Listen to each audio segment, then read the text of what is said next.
सिद्धि हिंदी विद्यालय YouTube channel में आप सबका स्वागत है। इस चैनल के अंतर्गत हम कक्षा 9th विषय सामाजिक विज्ञान उसके अंदर पाठ नंबर 18 जिसका नाम है वन्य जीवन, इसके बारे में चर्चा कर रहे थे। अब तक के हमने वीडियो के अंदर वन्य जीवनों के बारे में और भारत के अंदर दिखने वाले विशिष्ट वन्य जीवों और वन्य जीव एवं संरक्षण की आवश्यकता क्यों है उसके बारे में और भारत के महत्वपूर्ण राष्ट्रीय उद्यान और अभयारण्यों के बारे में जानकारी प्राप्त की थी। इसके अगले वीडियो के अंदर हमने जो विशिष्ट प्राणी है उसकी तस्वीरों के साथ तुम लोगों को जानकारी दी थी, जो अधिक जानकारी है जो लाइफ के अंदर अगर आपको उपयोग में आए उसलिए।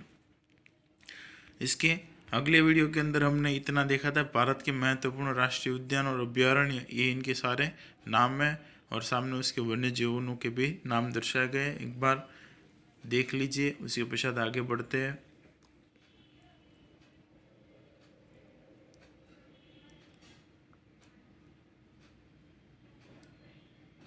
चलो, अब है वन्य जीवनों पर आसन्न संकट। आधुनिक युग में मानवों के लोभ, लालच और विकास की चपेट में समग्र वन्य जीव सृष्टि के अस्तित्व के सम्मुख प्रश्नार्थ चिन्ह लग गया है। आधुनिक समय में मानवों के लोभ और लालच के विकास की चपेट में समग्र वन्य जीव सृष्टि के ऊपर एक प्रश्नार्थ चिन्ह लग गया कि अब ये वन्य जीव सृष्टि रहेगी या नहीं रहेगी। ठीक है, प्राणियों का अस्तित्व टिकेगा या नहीं टिकेगा, जंगल रहेंगे या नहीं रहेंगे, एक प्रश्नार्थ चिन्ह है। उसके कारणों की जांच करें तो समझ में आएगा कि जंगलों के विनाश के यानी कि जंगलों के विस्तार या क्षेत्रफल के सतत घटने जाने से के कारण वन्यजीव अपने प्राकृतिक निवास खोकर निराशित हो रहे हैं। जो अभी आए दिन जंगलों का कटाव हो रहा है, ठीक है, शहरीकरण बढ़ रहा है, नए नई हाई राइट्स बिल्डिंगें बन रही है, ठीक है, लोग अपने घरों को बड़ा करने के लिए अपने आसपास की ज़मीनों को या जंगलों को, पेड़ों को काट देते जा रहे हैं, ठीक है, और उसी के साथ साथ नए उद्योग धंधों के कारण भी प्रदूषित होने से भी जंगलों का विनाश होने लगा है। तो इन सभी बातों से क्या होता है कि वन्य जीवनों का जो निराश्रित स्थान है, जैसे कि हमारा आश्रित घर है, वैसे वन्य जीवनों का निराश्रित कहाँ पर रहता है? जंगलों में उनका प्राकृतिक निवास है। अगर जंगल ही नष्ट हो जाएंगे तो उनका जो रहने का विस्तार है वो भी नष्ट हो जाएगा। उसके अलावा और भी कारण है जिसकी वजह से वन्य जीवनों का नाश हुआ है। उसके अंदर है खाल, मांस, दांत, बाल और हड्डियों के लिए उनका शिकार एक बड़ी समस्या है। जंगलों के अंदर से प्राणियों की जो खाल है, ठीक है, भैंस है, उसके पश्चात और कोई दूसरे प्राणी है, शेर, बाघ, तो इनकी खालों के अंदर से भैंसों की और प्राणियों की खालों के अंदर से जूते, चप्पल, बेल्ट, पर्स ये सब बनाए जाते हैं। ठीक है, शेर और बाघ की खाल में से कपड़े भी बनाए जाते हैं। पुराने समय के अंदर राजा महाराजाओं के समय काल के अंदर ऐसे कपड़े बनाए जाते थे। उसके पश्चात उनके मांस, ठीक है, कई लोग उनके प्राणियों को मार के उसके मांस को भी बेचते हैं, जिसमें से भी लाखों रुपये कमाते हैं। इसके अलावा इसका मांस का कुछ एक प्राणियों का मांस का उपयोग दवाइयों के अंदर भी होता है। दांत, ठीक है, शेर के दांत हो, हाथी के दांत हो, जिसकी बाजारों में करोड़ों के अंदर कीमत लगती है। उसके पश्चात है बाल, तो प्राणियों के बालों की भी बाजार के अंदर लाखों रुपए के अंदर कीमत लगती है और उनकी हड्डियों के लिए उनका शिकार एक बड़ी समस्या है और उनकी हड्डियों के लिए भी शिकार किया है, तो ये सब उसकी एक बड़ी समस्या है। जंगल में पालतू पशुओं की चराई से तृणहारी वन्य जीवनों के लिए आहार की कमी होने से उनकी संख्या पर दुष्प्रभाव पड़ा है। अब जंगल किसके लिए है? तो जंगल पालतू पशुओं के लिए न, गाय और भैंसों के अंदर लोग गाय और भैंसों को लोग जंगलों के अंदर छोड़ देते हैं। अब वो जंगलों में जाके जो घास फूस होते हैं वो खा जाते हैं, जबकि जंगलों के अंदर रहने वाले तृणाहारी यानी कि जो घास खाकर जिंदा रहने वाले वन्य जीव हैं, उनको क्या होगा? आहार की कमी महसूस होती है, जिसकी वजह से उनकी संख्या पर भी दुष्प्रभाव पड़ा है। जंगल क्षेत्र में तृणाहारी प्राणियों की कमी से मांसाहारी प्राणियों के लिए आहार की कमी होना स्वाभाविक है। अब तृणाहारी प्राणी कौन कौन से?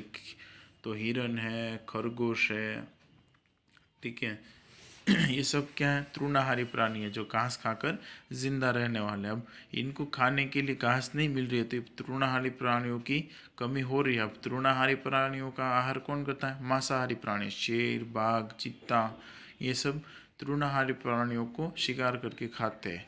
तो अब तृणाहारी प्राणी नहीं रहेंगे तो मांसाहारी प्राणियों को खाना कहाँ से मिलेगा, तो जिसकी वजह से उनकी भी क्या हो रही है, तो उनके भी जो अस्तित्व है या उनकी भी जो संख्या है उसके अंदर दुष्प्रभाव पड़ रहा है।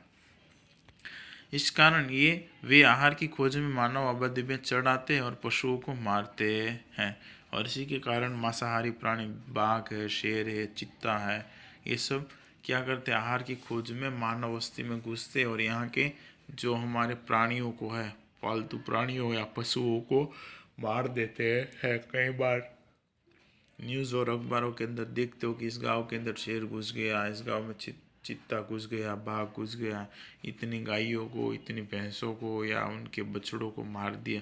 तो इसका मुख्य कारण क्या है, क्योंकि उनको जंगलों के अंदर मांस मिल नहीं रहा, इसलिए खाने की खोज के अंदर वो मानव आबादी की तरफ बढ़ रहे हैं। मानव बस्ती की तरफ आने जाने वाला वन्य जीवों का मानव के साथ संघर्ष की स्थिति आ जाती है, और यह संघर्ष वन्य जीवों को मौत के मुंह में ले जाता है।